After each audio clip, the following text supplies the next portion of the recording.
किनी गावाजवळ अशोका ट्रॅव्हल्स कंपनीच्या खासगी आराम बसवर दरोडा टाकलेल्या संशयित 7 आरोपींना पेठ वडगाव न्यायालयात हजर केले असता त्यांना 3 दिवसाची पोलीस कोठडी सुनावली आहे. न्यायालय परिसरात आरोपींच्या नातेवाईकांनी मोठी गर्दी केली होती.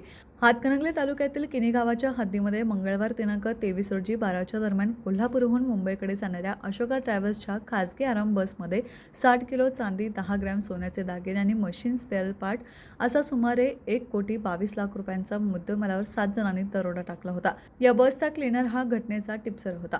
त्याला पेठ वडगाव पोलिसांनी तात्काळ ताब्यात घेतले होते. या प्रकरणी जिल्हा पोलीस प्रमुख योगेश कुमार गुप्ता, अपर पोलीस अधीक्षक अण्णासाहेब जाधव यांच्या मार्गदर्शनाखाली स्थानिक गुन्हा अन्वेषण पोलीस निरीक्षक सुशांत चव्हाण आणि त्यांच्या पथकाने अवघ्या 12 तासात हा गुन्हा उघडकीस आणून या दरोड्यातील संशयित आरोपी अक्षय कदम, जैद बशीर अफगाणी, अमन लियाकत सय्यद, सुजल प्रताप चौगुले, आदेश अरविंद कांबळे, आदिनाथ संतोष विप्ते, सैफू बशीर अफगाणी अटक करून मुद्देमाल हस्तगत केला होता.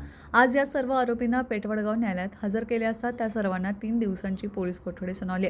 संशयित आरोपींना न्यायालयात हजर करणार असल्याची माहिती नातेवाईकांना मिळाली असल्याने न्यायालय परिसरात नातेवाईकांनी मोठी गर्दी केली होती. पोलीस निरीक्षक प्रमोद शिंदे यांच्यासह मोठा पोलीस फौजफाटा तैनात होता. टीव्ही नेक्स्ट साठी वडगावहून सतीश मोरे.